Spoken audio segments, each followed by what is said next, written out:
Welcome to the Liberty, Leadership, and Lies with Larry Linton podcast, coming to you from the Goat Locker Studio in Sevierville, Tennessee. Be sure and check us out and like us on Facebook and Instagram, and follow us on Telegram, as well as on the website of libertyleadershipandlies.com. You can subscribe to notifications on the website to follow the blog there.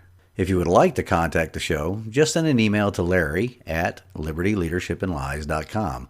Again, that is Larry at libertyleadershipandlies.com. Now, on to the episode.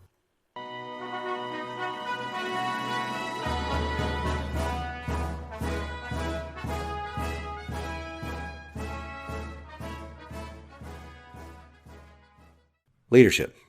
Before we get into the topic today, just a reminder, today is the last day to submit your entry to receive the Podcast Milestone t-shirt.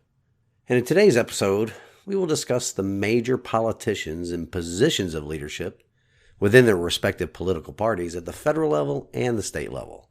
We'll talk about how they, not only entrusted with elected office by their constituents, they are also trusted with major positions of leadership by their political parties in each chamber of government, and they all routinely violate their oath of office. We'll discuss how they are leading for purely personal reasons and not to protect the liberties of their constituents and not to honor their oaths to the Constitution. Oh, and I just want to mention, yes, Kelly, this is to my cousin Kelly. This is me. This is really my voice. And also, let's all give a shout out to that national hero. Let's go, Brandon. Anyway, let's define a few things first. For starters, we go to the U.S. Constitution, Article 6, Clause 3, which states, "The senators and representatives before mentioned, and the members of the several state legislatures, and all executive and judicial officers, both of the United States and of the several states, shall be bound by an oath or affirmation to support this Constitution." The words "shall be bound" means there are no ifs, ands, or buts to this. They must take an oath, and they are bound by that oath. Not only that, but in accordance with 5 U.S. Code 333, anybody that accepts an office or employment in the U.S. government shall execute an affidavit within 60 days after entering the office or employment, accepting the oath of office.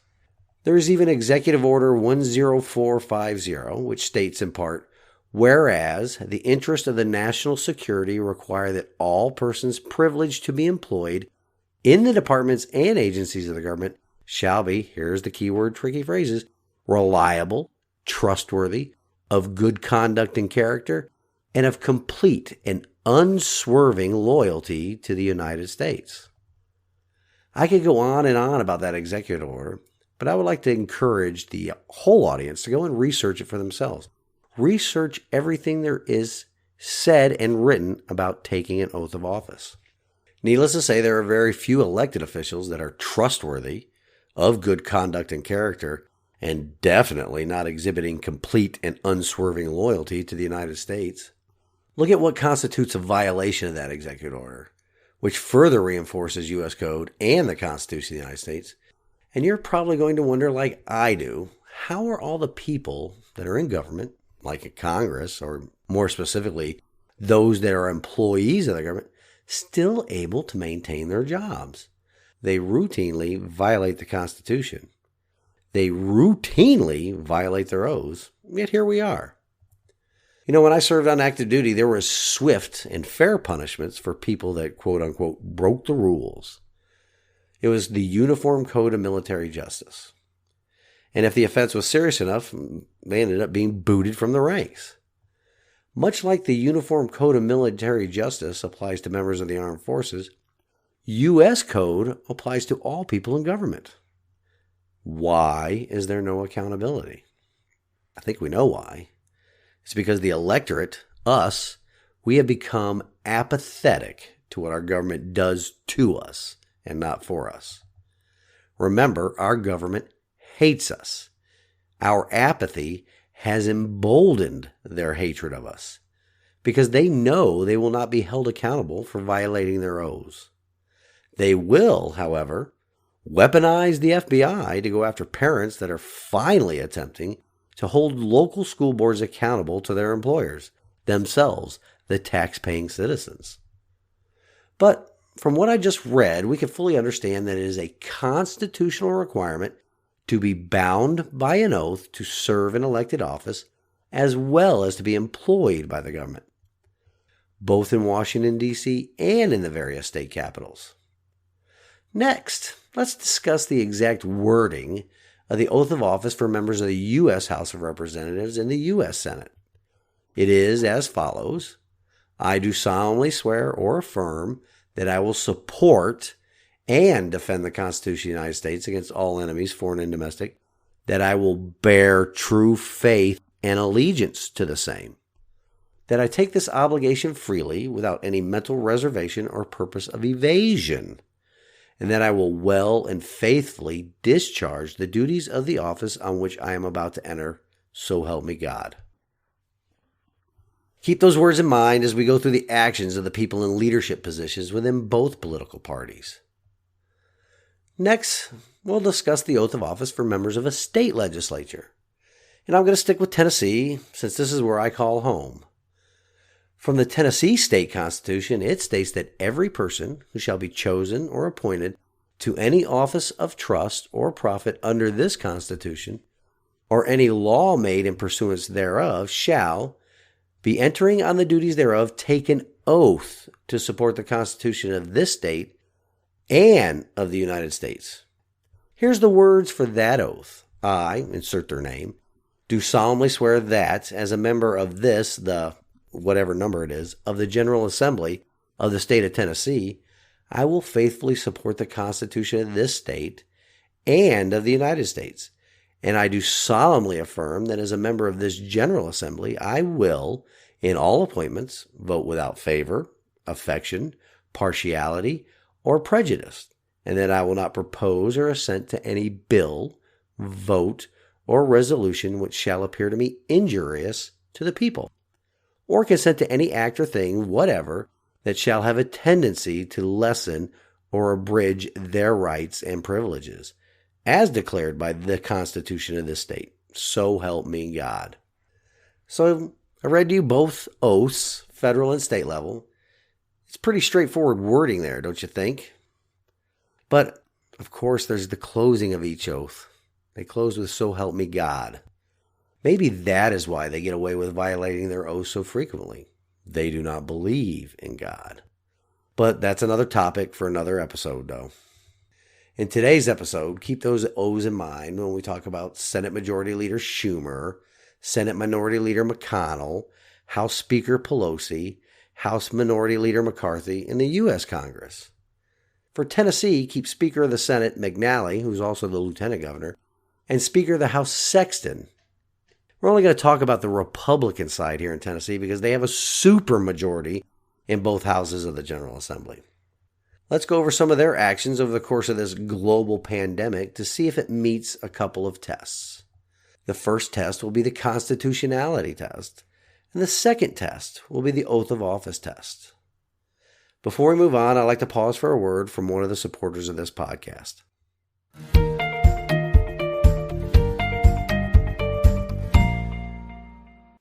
Are you looking for a vacation that offers excitement and peaceful tranquility? You can get both right here in East Tennessee. Sevierville, which is the home of Dolly Parton and the world-famous Dollywood, in addition to the many family-friendly attractions in Pigeon Forge and Gatlinburg, provide the fun and excitement to the tranquil backdrop of the beauty of the rivers, streams, waterfalls, hiking trails, and mountaintop views in the Great Smoky Mountain National Park. Sean Kelly and his family would love to encourage you to consider vacationing here at the gateway to the Smoky Mountains. While there are several lodging companies you could choose from, Sean and his family have over 75 years of experience in the hospitality sector. If you are looking for a company with hometown values, where quality accommodations and cleanliness are paramount to your overall guest experience, look no further than Smoky Mountain Cabins of Tennessee. Book with confidence and be sure to tell the Kellys that you are their special guest to receive a 10% discount on reservations. Please be aware, though, that some restrictions do apply. So call now, toll free at 866-289-8818. You can also look at their cabins online at www.smcabins.com. So call now and book your vacation here in the Smoky Mountains with Sean and the Smoky Mountain Cabins of Tennessee staff. They are experts in creating mountain memories one stay at a time. Once again, the number is 866-289-8818, and the website is www.smcabinstn.com.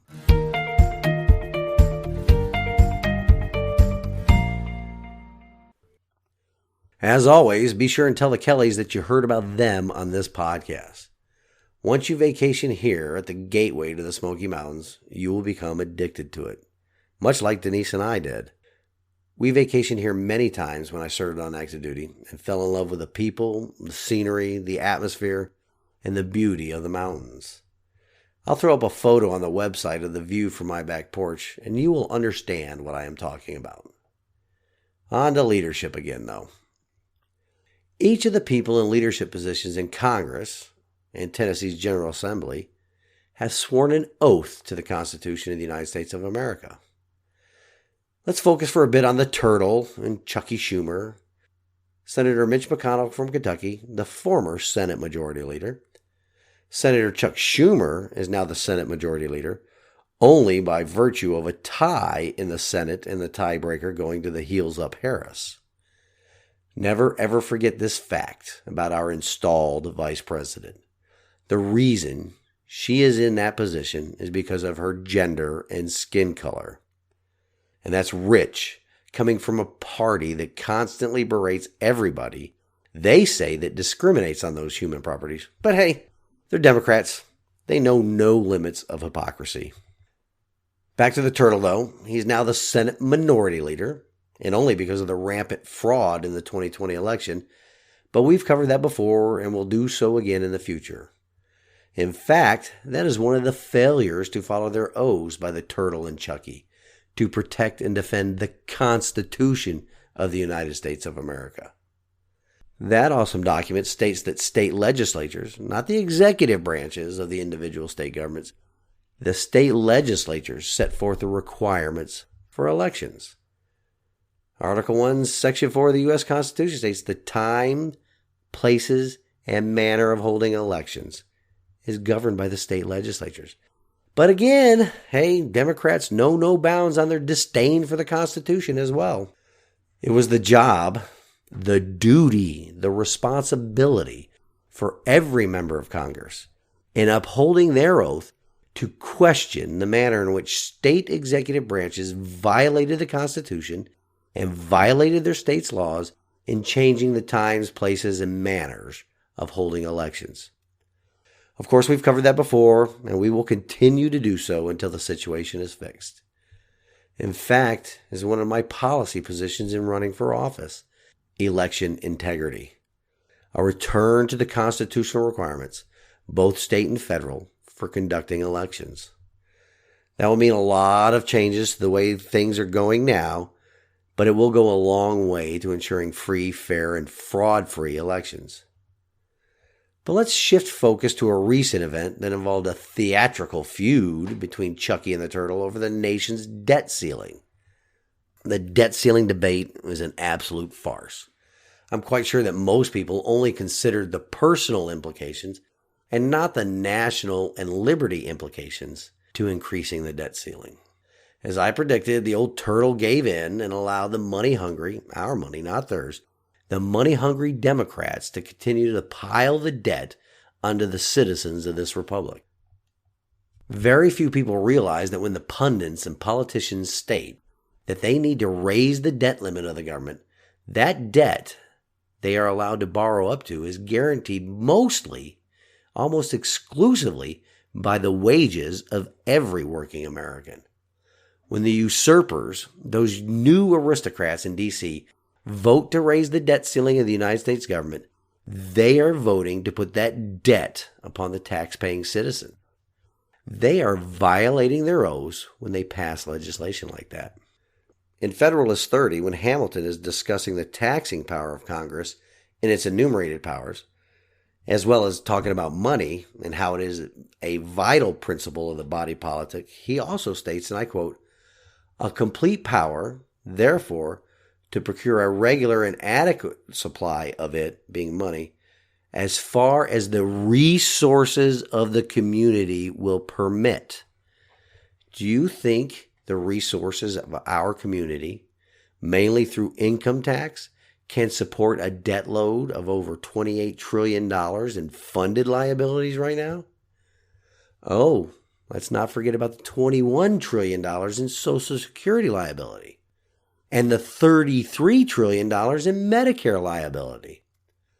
And all of those fall far short of the nation's unfunded liabilities, which exceed $157 trillion. So in all told, there's over a $200 trillion debt load on the United States government, and we, the people, are the guarantors of paying that back. So whenever the aristocrats tell us, we, the people, that Congress needs to raise the debt ceiling or catastrophe will ensue, they are just buying a little more time until the house of cards, that is the over $200 trillion of debt they incurred in our name, comes crashing down. They will always pass an increase in the debt ceiling to avoid the crash while they are sitting there in D.C. Our nation's debt to GDP ratio right now is 125%. 125%, ladies and gentlemen, meaning more debt than our nation is producing in revenue. Is that providing for the general welfare of the Union as discussed in Article 1, Section 8 of the Constitution? Of course, that depends on either Hamilton's or Jefferson's point of view. Regardless of which founding father's view on what the general welfare meant in the Constitution, our Congress was never meant to sell the population into generational debt like they are doing now, like they have been doing for decades. Because this has all been made possible by the 16th Amendment to the Constitution, allowing them to tax the citizen's income, allowing them an unfettered access to a constant supply of money. Let's pause for a word from another supporter of this podcast.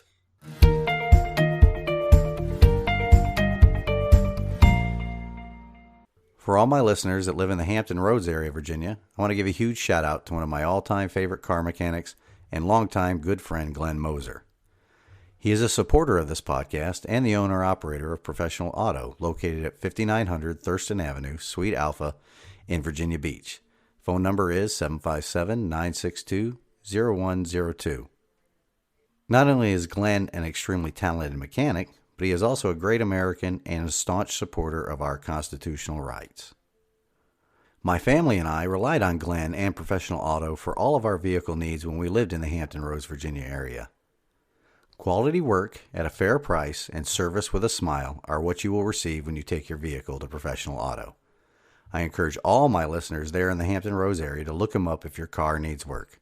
Again, that is Professional Auto, 5900 Thurston Avenue, Suite Alpha in Virginia Beach, Virginia, and the phone number is 757-962-0102.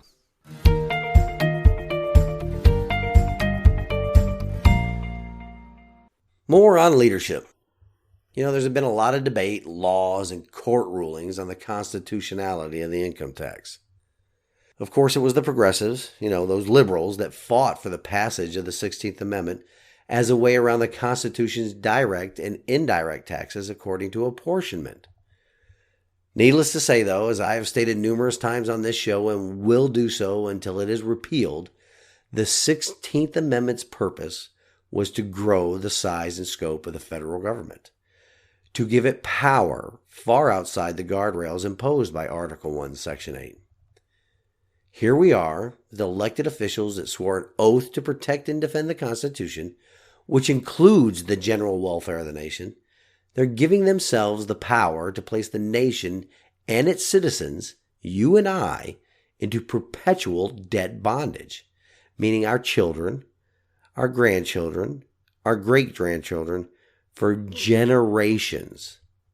They are definitely not maintaining the general welfare of the Republic. They are maintaining their positions of power and control. So that leads to this question. Are the four people in leadership positions that I mentioned in D.C. from both major political parties living up to this part of their oath: bear true faith and allegiance to the same being the Constitution. In their warnings about the consequences of not raising the debt ceiling for federal government borrowing and spending, are they leaving all of the consequences out for a purpose of evasion? Sure, there'll be effects on the interest rates for people seeking new loans or those with adjustable interest rate loans, but what about the long-term effects on the entire nation? Our national debt right now is unsustainable, and those in leadership positions right now are not informing the nation as to why there is so much debt. It isn't because there are low taxes. It isn't because of Trump's tax cuts for the rich. It's because our government spends too much money. The debt is so high because politicians, both on the right and the left, have, just as Alexander Tytler predicted, have discovered that they can vote themselves largesse from the public treasury. Everybody is afraid of the short-term pain that will be caused by limiting the government's ability to tax and spend money without cutting spending. Much like changing lifestyles to become more healthy, in a short-term pain equals long-term gain scenario, the difficulty is endurable because the amount of time that life is better far exceeds the amount of time that life is difficult. That is why servant leadership is so desperately needed in the halls of Congress and on our state houses across the nation. In choosing to be a servant leader, it can be extremely hard to lead people in the right direction. It is also proven that holding elected leaders accountable is a much harder proposition. That is because the electorate has become apathetic to what our government leadership is doing to us and not for us. I was having this very same discussion about apathy with a member of the judiciary, the state's judiciary, the other day. We were discussing apathy versus ignorance. While I agree that most of the population does not have the requisite knowledge to understand their responsibility in our republic's form of self-governance, ignorance of it is not the root cause. The root cause is apathy, as we discuss frequently here on the show. The information about our Constitution is out there. The information about how the framers of our Constitution perfectly explain what the document states is out there. They're called the Federalist Papers. And when we're talking about the Constitution, we're not talking about the Constitution that has been interpreted by the judiciary, but the contemporary writings of the people who wrote that wonderful document is available for every person to read and educate themselves on. It's readily available for everybody to see. So it takes a willful choice to remain that way, indifferent to our Constitution and the limits on government. Apathy is defined as indifference or suppression of emotion. Most people are indifferent to the ways in which our government has ignored the general welfare of their constitutional duty. In fact, they, the new aristocracy, have sought ways around that responsibility for one purpose and one purpose only: to enrich themselves and others like them in positions of power and control. At the end of this discussion, this member of the judiciary and I agreed that it is apathy that is leading us down this path. Apathy that leads to people in leadership positions that we put there in the first place, that erode the protections our Constitution has placed to guarantee our inalienable rights. Apathy that the usurpers in our nation's capital and our state's capitals bank on to continue selling the electorate into perpetual debt bondage. Apathy that leads the electorate to forego the short-term pain for the long-term gain. An apathy that the new aristocracy counts on so they can violate their oaths for purposes of evasion. Let's pause for a word from another supporter of this podcast.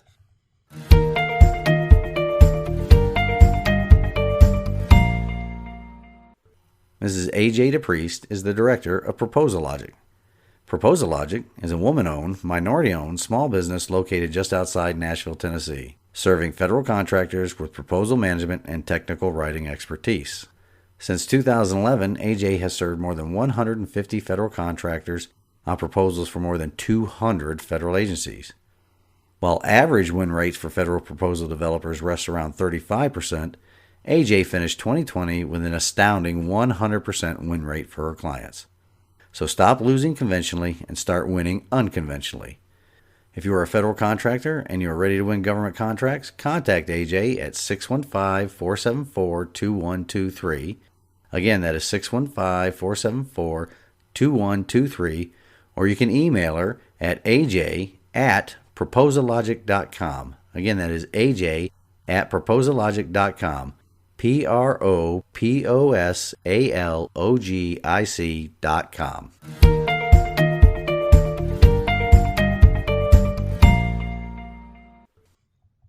Well, enough focus on those in leadership positions at the national level. Let's turn our eyes to the state level here in Tennessee.